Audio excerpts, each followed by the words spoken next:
Good morning, Grinders. Welcome to the DFS pregame show here on RotoGrinders. I'm Jordan Cooper, a.k.a. Blenderhead, Blender HD, if you want to follow me on Twitter. And it's Thursday. It's a little bit later on a Thursday, half an hour late. So hi, guys in the YouTube chat. We'll be talking a little bit of first look on NFL for this weekend.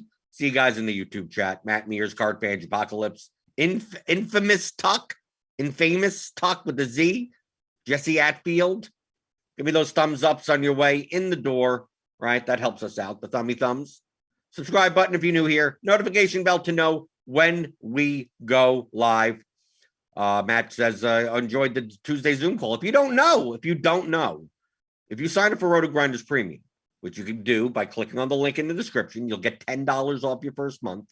That I have a Discord channel of my own, Blender's Game Theory channel in our RotoGrinders Discord. We have a whole bunch of members in there, and I answer questions all the time in there when I get around to them. Right? I mean, I see them in there. Some people leave stuff overnight.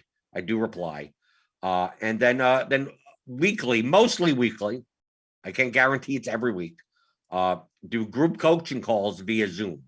So it's like you want to have a private coaching session. Well, here you go. Right.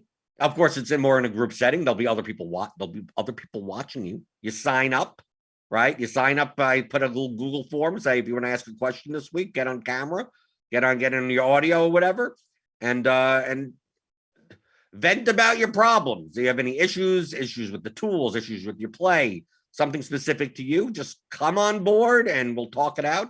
We had a nice little over 2-hour call this past Tuesday night. And so to join us in the RotoGrinders Discord, and it's a premium channel, so you have to pay for RotoGrinders Premium, and that's it's no extra cost. It's an added benefit. And this past Tuesday we just venting about you need a large sample size. How do I know if I'm playing well? Who knows? You probably need a very large sample size, right? Especially playing GPP. I'm playing a couple lineups in GPP, even NFL for 14 weeks. It's like 14 weeks. That's 14 slates. That's 2 weeks of NBA. That's 2 weeks of MLB. Like, dude, losing 2 weeks in those sports is common. It's expected when it comes to GPP. You're playing for 1 or 2 binks for like the entire season. So a 2-week period, it's like you could be playing well and losing, right? But in the long term, the more that you play, the larger your sample size. If you're playing well, if you're playing plus EV, the money should come your way. So we talked a lot about that, but we'll talk about this football slate, which on Thursday is we have a lot of Q tags. I just saw right on Twitter right now the Dolphins are placing Jalen Waddle on the COVID list, so he's going to be gone, right? Or maybe not. Can he have like 2 positive tests, two negative tests? Can he come back? We don't know what the hell's going to go on. Look at what's going on with NBA. Right, we have full teams that are out because of positive tests. It's all over the place. So we do, like, if I sort by injured, I mean, look, we got Eli Mitchell, Darrell Henderson, Connor, DJ Moore. You got McLaurin, Sanders, Hawkinson, Edmonds, Samuel, Pollard, McKissick. I mean, we got all these guys. So it's Thursday. I don't know what we could do now. Maybe the Miami ones will change, right? Right, I'm assuming that'll bump up Parker, right? Parker already projects well. They're playing the Jets. The Dolphins barely have anyone on offense anymore, right? Aren't like half their running backs out also? Who do we have? Let's take a look at the Dolphins. When are they playing? They're playing the Jets. 26-point total, right? Waddle's out, so that'll bump up Gesicki. It'll bump up Parker at 4,300. He was already going to be very popular. Then what's going to go on at running back? Dokes, Johnson, who knows? Then obviously, Isaiah Ford, Preston Williams comes in, Albert Wilson. They'll probably rotate around, but probably the 2 main options are going to be Parker and Gesicki. And I think Tua projects fairly well, fairly decently, right? In comparison to other quarterbacks. All right, we turn them all on, right? Yeah, we have Tua in the top 5 when it comes to salary adjusted value. So maybe Miami's the chalk now, right? You get Parker. I mean, it's very easy. Tua, Parker, Gesicki, and Michael Carter, actually, assuming he plays, he's probable. He's one of the higher projected running backs on the slate. So maybe that's the chalk. That's the 3+1 chalk. But we see on this slate that like the differences between like the top plays and like the ant plays are like not that dramatic. Right? We see running back. We look at salary adjusted value plus minus. We have Harris, Carter, Barkley, Mitchell, Henderson. But I mean, these values aren't that high. So like the difference between Harris and Cordell Patterson is the difference of 3 points. Okay. That's it. A difference of 3 points. Chuba Hubbard, right? A difference of like 3 points. What's 3 points for a running back? 30 yards rushing, right? 1 catch for 20 yards. That's 3 points, right? 2 catches for 10 yards. That's all that is. But what's going to happen is that a lot of the ownership is going to go towards these top players. Maybe not to one of them, but to a range of them. And some of these guys down here are going to be underowned. We could say similarly for the wide receiver position, other than Cooper Kupp. This is based on our gridiron IQ projections here at RotoGrinders. But like Cooper Kupp stands out as, for 9K against Seattle. Like, I think, is OBJ out also? Yeah, he's out of the projections. So it seems like Cooper Kupp is more of a, like, I'm more like the Jamin Kupp, even if he's the highest owned player, than any of these other guys, right? If we see that Najee Harris moves up in ownership, or Eli Mitchell, or we see, Devontae Parker, although his number is going to come up once Waddle is taken out. But like Diggs, Johnson, Cooks, Shepard, Metcalf. Hopkins is out for the season. Got Kirk here at 5,300. Gabe Davis, right? Because Emmanuel Sanders isn't playing.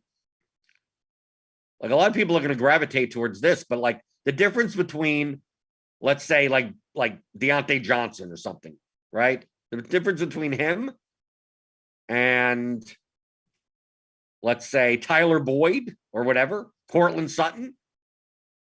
Let's even use Devontae Parker in that example, right? Devontae Parker's 4,300. Okay, so we're going to at least use someone in that price range also. So Devontae Parker has a salary just right now, as of the numbers right now, he may come up because of Waddle. 1.76 above expectation, salary adjusted value plus minus. So we go down to someone that's like -2, right? We go down to Tyler Boyd or Sutton or something like that. We go down to Boyd, Lazard, Amon-Ra St. Brown, Josh Reynolds, like in this -2 range. Like, what's the difference between the two players? 4 points, right? Which is fairly hefty, which is not like, it's not nothing to sneeze at. But 4 points is 2 catches for 20 yards. That separates them. And if the ownership's going to come in at low single digits, right? 1%, 2%, 3%. Right. If Cortland Sutton's going to be 1.7, Rondell Moore, 2.7, Marvin Jones, 2%, LaVisca, 3%, right? Right. No Urban Meyer, he's gone. Maybe that helps. Right. Like a Laquan Treadwell or something, Marquez Valdez Scantling. I mean, I could just list them off. AJ Green, 9%. Try Crowder again. You could go down that route. So, but Gabriel Davis will be 17. We have him at 17% ownership. But the difference between him and Laquan Treadwell is the difference of a point. That's it. A point on average, based on their salary, because obviously Laquan Treadwell is a little bit cheaper. So, like, what's that big of a difference? Not much. But the ownership spread is that dramatic. So this is what I look for when I take a first look at the slate. Obviously, it's Thursday, and these projections will change. Ownership will fluctuate. But based on the numbers, it's just the outside of Cooper Kupp. Even at the tight end position, right? Tight end position, you got Goddard. Goddard's a little bit higher than most here. But still, what's much of the difference? 2, 3 points? Take a look at the defenses. Typically, they don't matter that much, right? The difference between the top one and the nearly the bottom one is 1-2 points. Not much. I'm assuming if we start running lineups, if we just run base lineups with no stacks, no nothing, right? We go here, right? Just going to run 300. Just run 300 lineups. One unique. Let's make sure to spend at least 49.5. Uncheck this, right? Who cares about using running exposure percentages? Just whatever. As you see here, just want to highlight it. We have a new setting. It's called true range randomness. Okay, you don't have to use it if you don't want to. I would suggest that you do if you're going to use randomness. Okay. So if you check true range randomness, what's the difference? Because we have all these ranges of outcomes, defense ranges of outcomes. What this, without true range randomness, what it normally does, okay? If you didn't know what the range of outcomes percentage, which is randomness, okay? So let's say for running backs or whatever, let's say you put randomness at 10%. So what that is going to do, we go to the running back position, okay? What that's going to do is that anytime it generates one lineup, it will use a range of plus or minus 10% of the player's projection at running back, right? You can do this for different positions or for all the positions. So for instance, Antonio Gibson here is at 14. So if you put it at 10% randomness, that means his range that you want is going to be 12.6 to 15.4, right? Because what's 10% of 14? 1.4.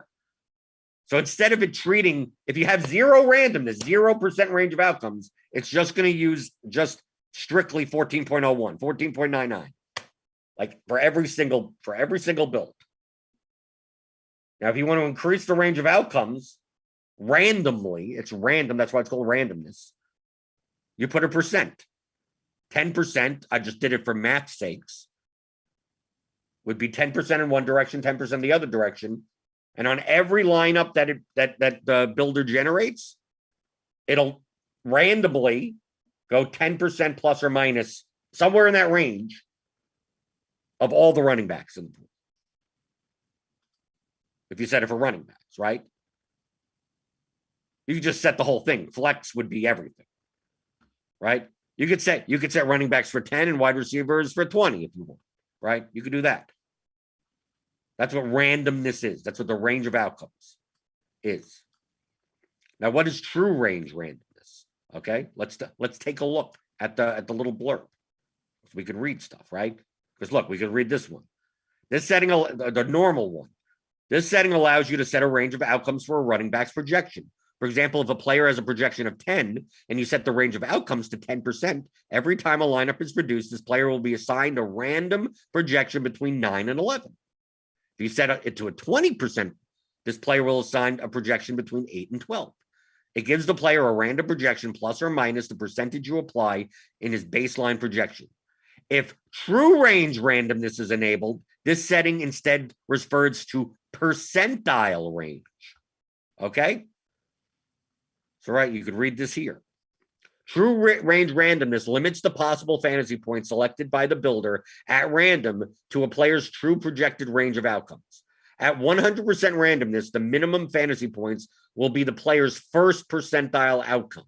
At 100% randomness, the maximum fantasy points is the 99th percentile outcome. Lowering the randomness will constrict the range from the center point, with 10% randomness setting allowing only a 10 percentile range from 45 to 55 as an example. The range of outcome slider isn't used when true range randomness is enabled. Okay, can only be used with fantasy points and when floor ceiling values are present. Okay, so if we click on true range randomness, right, we can now set a percentile, okay, which is based on the floor, the median, the floor, and the ceilings of the players. Okay, so in our Gridiron IQ projections, the floor and the ceiling represent around the 15th percentile and 85th percentile of the players' outcomes. Okay. Now, obviously, some players have slightly different standard deviations. So some players have slightly higher ceilings. Some players have lower floors, higher floors, right? So obviously, in the build rules, like if you're just going to do it randomly, 10%, it's just going to take the median and just go 10% or whatever percent you want. True range is that it's going to take the player's actual standard deviation into account when you go up and down. So for instance, if we put on, let's say, true range randomness on everyone, let's just say to 20%, which is high. 20%, everything 20%. Let's build 100 lineups. Okay. So we do that. We're going to build. Now, every time you build with 20% randomness, you're going to get different results. Sometimes it goes up this way, sometimes it goes down this way. So sometimes you may see a lot of a player, and sometimes you may see much less of a player. Obviously, even with the 20%, we're going to see the best projected players. I'm assuming Cooper Kupp's going to still be towards the top, right?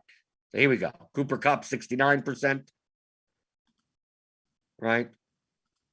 We're not doing any stacks. This is just optimal lineups. So Michael Carter, 45%. Darrell Henderson, Najee Harris.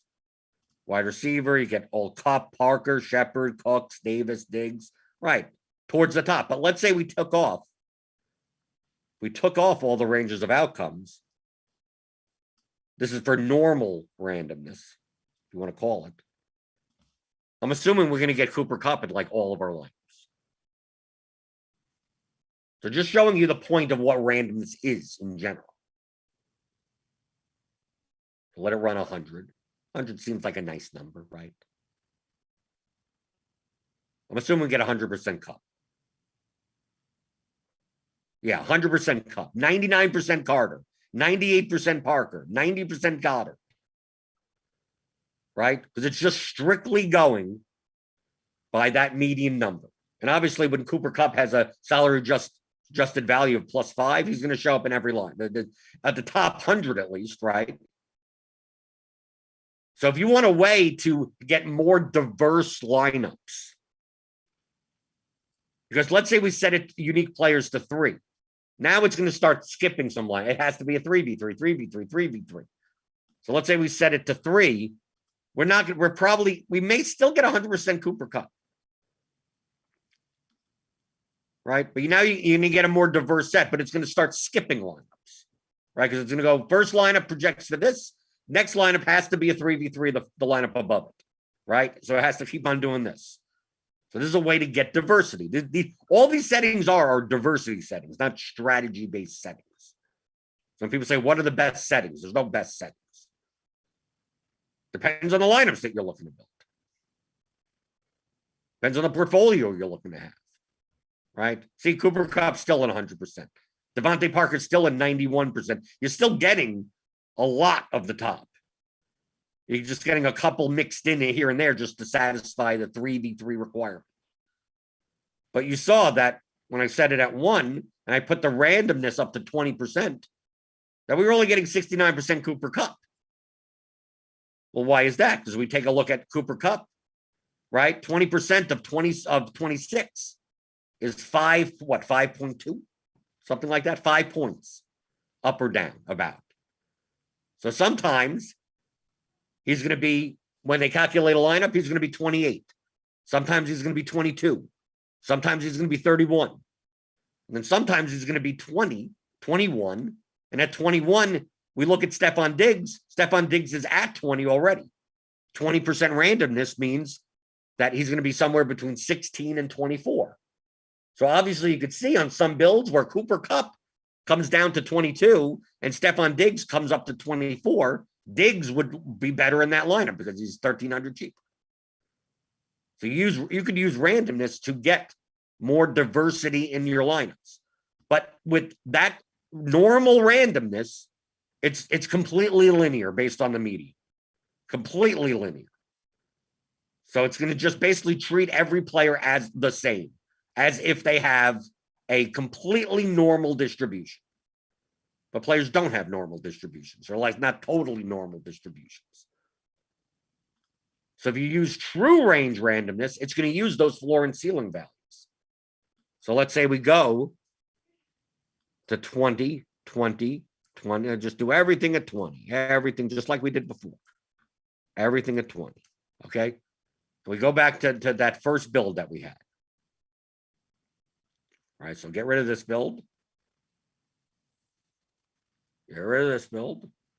Okay. So when we use 20s with random, with normal randomness, we got like this kind of split. Now I'm going to build with the true range randomness. So it's going to use the 50, it's going to use the 30th percentile to 70th percentile on the player's actual distribution of outcomes. Because we're doing 20, right? 20%.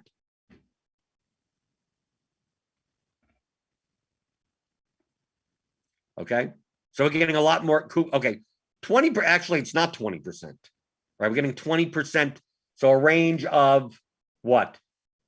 A 40th percentile to 60th percentile, right? That's what would be. And between that and that very small range of 40th to 60, you're getting more you're getting more of the better projected players, right? You're getting more Najee Harris actually in this build, I think, than this one. Let's go over the oh no, yeah, Najee, yeah, you're getting slightly more because his ceiling is slightly higher. Very similar amount of randomness, but it's geared more towards like if you're looking to like, oh, I'm going to build by ceiling. This would be a good way to do it. Right? It's gearing more towards the players that have as we randomly tip that percentile towards 60th, 65th percentile, the players with higher ceilings will have slightly higher projected fantasy points at those marks.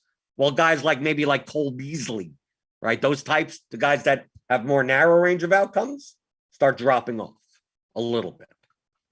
So let's say we set that. Let's try this. Let's try to even more, right? Let's. I'm not saying you should probably go to like 50%, but let's do that. So if we go to build rules, we turn off true range randomness, and let's just do running back, just to show this running, to make it, we can just see. So let's say we set running backs at 50 of normal randomness. So if a running back's projected at 20, he'll be projected somewhere between 10 and 30. So once you start getting up to these numbers, it's almost like all the running backs almost have the same projection, right? So we're just going to do running backs. I'm going to run 100 optimals, right? So this is without stacks, without anything. Just run through it. But at this range, I mean, we're still going to get more of Harris and Carter, but probably much more even. Right? Let's see. Right? So we're getting a lot. Okay, the wide receivers are all being treated as if they're hardcore, right? That's why we're getting all the Cup and the Parker and the Goddard, right? At those positions, we're treating with no randomness whatsoever. But a running back, right? We're still getting Carter, Henderson, Harris. We're still getting the top ones, but a much more diverse set of them, because if I set it at 0, we'd be getting 90% Michael Carter. So now let's say at 50, I put on true range randomness. We should be getting a little bit more of the higher ceiling running backs. So I'm going to run 100 here, just for the running back position. Make it easier to see. And if you're going to ask which one is better than the others, that depends on what you want to do. If you're just looking for diversity, normal randomness is still fine if you want to use it. So now did we use true range randomness? And we got more Jared Goats. Got a little bit different spread. What are we getting? Okay. 50% go back and forth. Okay, what the regular ones? We still got Carter. We got more Henderson, Harris, Barkley, Mitchell, Robinson, Jones. Who do we get a lot more? Yeah, we're getting a lot more Dokes in the true range randomness. If we look down here, Barkley, Mitchell, because I have to remember, I have to go back and forth. So we're getting a lot more in the true range randomness. Let's see. We got more Aaron Jones, Chuba Hubbard, James Robinson, Jared Dokes, right? Not getting as much of some of the other guys based on their actual range of outcomes in the projections based on floor and ceiling. So I just wanted to show you that, that this is a new feature that you could utilize. You don't have to, you don't have to do any of this. You just say, I'm just trusting the hard projections and I'm just trying to make the lineups that I want to make. That's the goal of lineup HQ. That's the goal of any optimizer. You're telling it what to do. So you don't have to use any of these settings. But understand that these settings are more for diversity than strategy-wise. There's no, what numbers do I put in and spit out lineups that win money? Like that it doesn't exist. Find lineups that you think are plus EV, and now you want to build 100 of them? Well, it's going to be much easier to do it in a tool like this than it will be by hand. So how do I get the tool to build the lineups that I want to build? Go through the YouTube chat before we get out of here. There's not much to look at, right? Just wanted to show off a new feature.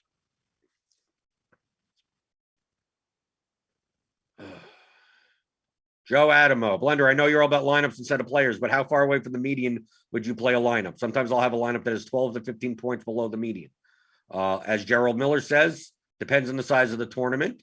It also depends on how much ownership. Like, you shouldn't play a lineup that's 15 points lower that is at the same ownership as a lineup that's 15 points higher.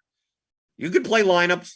You could play lineups 40 points off the median, as long as you're getting the requisite amount of ownership for those lineups. And those lineups, you have to understand, are going to be absurdly high variance and probably should be reserved, if at all, for the largest of field tournaments. So there's no number. There's no number. There's no correct number. How many points? Some slates, 5 points off the median. The separation between the top lineup and the lineup that's 5 points off the median is 70,000 lineups. Sometimes between 0 and 5 is 35 lineups, right? Like, how many lineups exist in between those two? Right? On a slate where there's where everyone is efficiently priced, pretty much. Like, dude, you know how many combinations of lineups you could make? You could make the tens of thousands that don't even drop off 5 points off the top line, because everyone's efficiently priced and mostly efficiently owned, right? The more inefficient the pricing gets, the more players are you get more points by having them than by not having them. The gap starts widening. So as you're like, I'm going to sacrifice 6 points of projection by not playing this guy, well, you got to get an appropriate amount of ownership for that. And that's a judgment call. Do you believe that you are? You have to it has to be lower. That's the concept. The main thing that you have to understand is the concept. There's no correct numbers. There's none. Don't even try looking for them. Understand concepts. You're not looking for a number. You're looking more or less. More likely, less likely. Think in those terms. Don't think in, I need a formula, and once I get the formula, there's no formula. There's none. Oh, if I give up 5 points in projection, should I give up 20 percentage points in ownership? There's no correct answer to that question. I don't know. Depends on the slate. Depends on that, and literally that exact slate. Literally, there's like slate to slate, there's no correct number. So you have to tell, what contests am I playing? What's the field size? I'm playing a very small field, so you're probably not giving up 20 points. I'm going to X out all the top projected players and then play the best lineup from that. You're probably not doing that. Then, I'm playing the contest with 7 billion entries, and I'm playing the optimal. You're probably not doing that either. It's going to be somewhere in the middle. Where in the middle? Well, that's the whole point of DFS. That we're all looking for the middle. Where exactly in the middle? And then once we find the middle, there's 10,000 lineups that's available in that middle section. You're going to play whatever, and then hopefully your lineup gets there. That's DFS. Michael Dampier, did you already cover when you would advise to use it, if ever? It's the diversity setting. Okay? There's no, I would advise you to use, when would you decide to use a hammer? Like whenever you need to have a nail. When exactly? Well, what do you build? I mean, like, what lineups do you want? I repeat this so many times that until you get it into your head, you're never going to be a good DFS player. A lineup building tool does not build the lineups for you. It's not, there's nothing you can do. There are no settings. There's no best practices. There's none of it. Don't even bother looking for it. Take any part of that in your head, get a lobotomy. Go, whatever you need to do.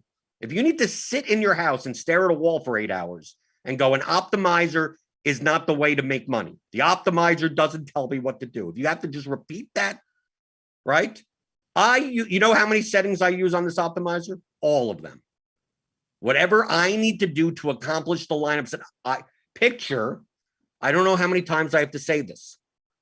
This is what I want you to do, okay? If you don't get what I'm talking about. I want you to literally write out lineups on a piece of paper. Literally do it. I mean, we have to go back to real basics. Just write them out. Okay? So hand build, go in your app. Don't use a tool. Nothing. So go in your app and just build whatever lineup you want. Don't even concern yourself about projection or nothing. Literally care about nothing. As long as you're filling in 9 slots in your roster. So go on your phone or on the desktop or whatever and just fill out a lineup. Whatever lineup you want, okay? Do that 150 times. Do that 20 times. Do that whatever amount of times you want to do, okay? Literally write them out on a sheet of paper, okay? Write them all out on a sheet of paper. All 150, okay? Now, those lineups on the sheet of paper, get the builder to build those exact lineups, okay? Whatever you need to do, whatever it takes you to do to get those exact 150, do it. You'll look at the sheet of paper and you'll count up how many times you have Saquon Barkley. Well, I have Saquon Barkley in 75 lineups. It's like, okay, what's a good way to get him into 75 of your lineups? Well, you want 50% of them at minimum, right? How much at max? Well, 50 also. Well, that's going to be very constraining. I'm not saying you're going to be able to get all 150 exactly built that way, but do that to understand what the point of lineup HQ is. It's to build those lineups for you efficiently. So if you feel like, oh, I hand built 150 lineups and I'm getting and in my lineups, I barely played any Najee Harris. Well, according to the projections, like it's going to start jamming in Najee Harris into a lot of lineups. So it's like, well, I only have him in like 10 out of the 150. So how do you get the builder to stop doing that? You could do it a multitude of ways. You could just cap his exposure. You could do that. You could lower his projection, right? You could just lower it because it's just going to use that fantasy points column, right? You could go and change the randomness. You could change the flex. What's your flex exposure? You're like, oh, I'm getting too many running backs in my flex. I built lineups with a lot of wide receiver in the flex. Well, how would you stop having it build lineups like that? Well, then you increase the wide receiver in the flex to whatever number it takes to build those exact 150 lineups. How different are the lineups between each other? Are they very different or are they a lot of 2v2s? Well, that's what unique players are. Like all you're doing is like, I'm just going to put in a bunch of numbers and press build. And am I close to what I want it to be? But all of this requires you to actually think about what you want before you touch it. Okay. I take a look at the projections and I go, I'm probably going to need to play Cup and then I don't need to play many of this other stuff. I may run lineups for research, but then I decide on like, okay, I'm probably playing these stacks. I'm probably playing these combinations. Then how do I get the lineups that I wanted to build? I'm building 20 lineups. What lineups do I want? You could either start from that perspective, or you could start from, I'm just going to build 1,000 lineups and then choose 20 from there. You could do it from that. You could do it from either end of the spectrum. There's when do you use it? There's no such, I don't know, whenever you need to use it. Whenever you're picking lineups, what does it matter? When do you use the avenue on the street or whatever? It's like, well, if there's traffic here, I go this way. It's like, so you always go that way. It's like, no, it's slightly long. Like when do you go down that road versus the other road? If it's equal, like if I showed you 700 paths to get to the same place, and they're all take the same amount of time to get there, does it matter which way you go? No. Go whichever way you need to go. Oh, there's a mail cart stuck over here. Oh, I'm going to turn this way. It's get you to the same place. Who cares?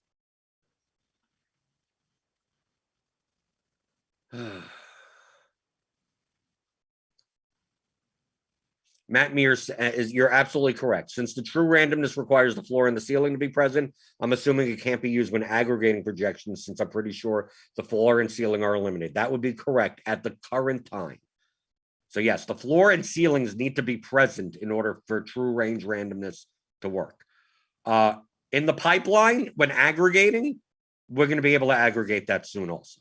So in the future, I'm just sharing like future pipeline. I can't tell you time frames. I'm not in charge of the time frames.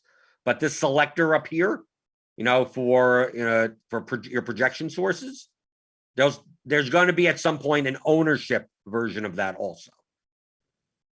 So you'll be able to have, a screen like this for projections, for player projections, as well as ownership projections. So they're separated from each other.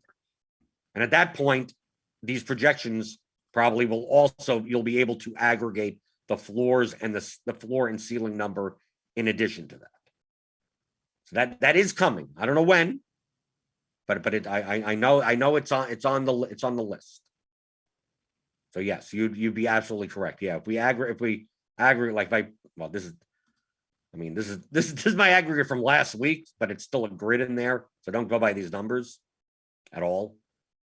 I put this grid up, right? You don't get the floor and the ceiling. You still get the ownership, right? So it can't calculate that. Truthfully, it probably should be that. I'm assuming that if you check this and try and it'll just use a regular rant, like this checkbox just literally won't do anything. It won't show an error or anything. Just if I set this to true range and move that up, it'll just act as normal randomness. That's what I assume. That's what I assume. But hopefully that will be coming soon. Soon-ish. I don't know. I'm not in charge. I don't know. All I know is they come out with stuff and I take a look at it. I test it a little. A lot of times I don't even know when it's even pushed live. I didn't even know this was, truthfully, I didn't even know this was live today. I saw this here and I'm like, oh, I guess this is in production now. I guess it is. Something I tested last week, early this week, a couple of days ago. I don't know when everyone else is going to see it, but then I saw it's here, so I'm like, I might as well explain it to you.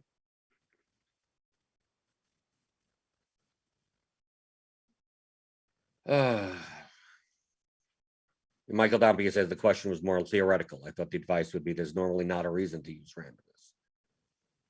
There's not a reason to not use randomness either. I mean, if you want, if the problem with the randomness, especially in NFL, is that it's not tied to other players.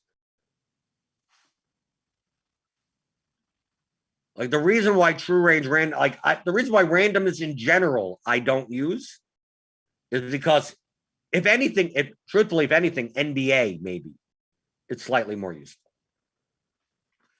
Because the point being is that no matter, even if you use true range randomness, the players' performances will still not be correlated to one another. Right? So let's say wide receiver. Right? Let's say, we used Devontae Parker as an example. And I put the true range randomness up to whatever. Should have a higher score also. But it's not going to treat that. It's treating everyone on a player basis. So it's gonna build, and Devontae Parker has a 25-point projection, in this build, but Gesicki has 0 and Tua has 8. And it's like, that doesn't make much sense. Right? It could go opposite ways. Sometimes they'll both go in the same direction. But Cooper Kupp has a 40-point game. It's Stafford sitting there with 6 points in this run. Like, that doesn't make any sense. So, like, the correlation should still be there also. So in a sport like picture baseball, typically baseball is much more correlated. So like true range randomness or any type of randomness, like you wouldn't want different batters to go different ways. You'd want the team to go in different ways, right? The team scores 12 runs, the team scores 3 runs. Not like, one batter has a 14-point projection, one batter has a 2, which obviously could still happen in a baseball game. But because NBA has such weak correlation anyway, then I could see where true range randomness could be more useful for diversity purposes. This is more for diversity. A lot of people, especially in the Zoom call that we had the past 2 weeks, we're talking about like they're pruning lineups and they're getting like the same guys.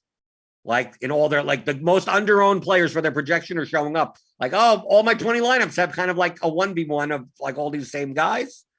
Like, to avoid that, if you want to be more diverse for that would be something to use true range randomness with. To go, let me just put the true range randomness up to 5%, 10%, somewhere in that range. Just so like, okay, maybe I have a little bit more diverse lineup set to choose from. But that's all dependent on how diverse you want to be. If you don't want to be that diverse, then who cares about randomness? Don't care about it at all. But like I said, I don't find it as useful for diversity when the correlations aren't really built into it either. So you can, it's just a step up from like normal randomness to true range randomness, and then from there, if we are able to add the correlations to that, then it would make more sense, right? So at least when one player's range goes up, if that player is 0.3 correlated to another player, that player's randomness should go up in the same extent on that one given lineup. And then on the next build lineup, it could be a different way, but all the players should interact with each other correlatively more. Currently, it doesn't do that. Neither does any builder that I know of that does.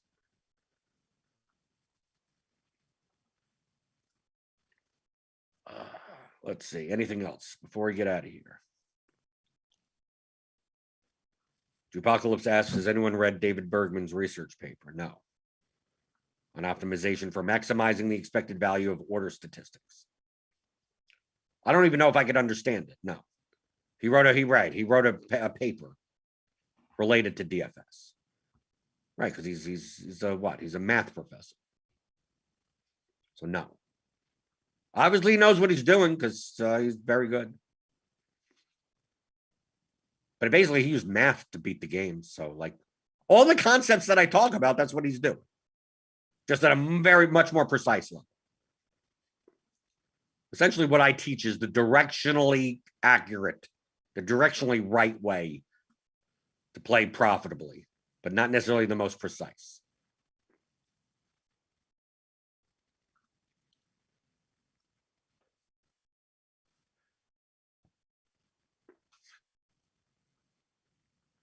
Right, Apocalypse says the first ever exact algorithm for finding optimal decisions to problems with criteria specified by order statistics applied to expectations of random variables.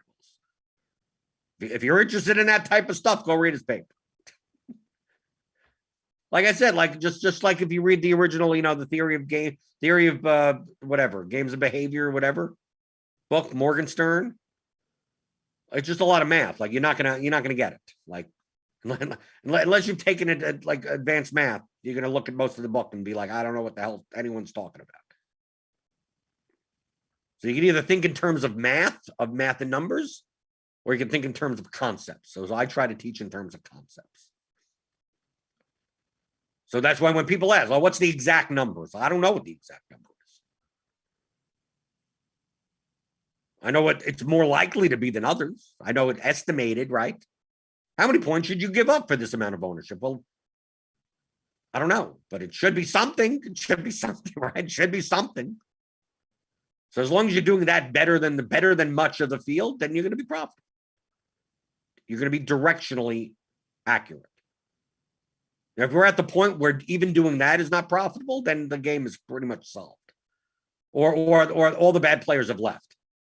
If you're at the point where it's algorithm versus algorithm, and that's without having an algorithm, you're not going to have an edge, then DFS dies at that point. But we're nowhere close. We're nowhere even remotely close to that. But feel free to go read Whistle Goes Woo's paper if you want. So hopefully you understand the new feature, true range randomness in lineup HQ. And now that we're gonna have COVID stuff. Even by tomorrow, these projections will be garbage, right? They'll be changed. So we'll figure out what to do tomorrow, I guess, right?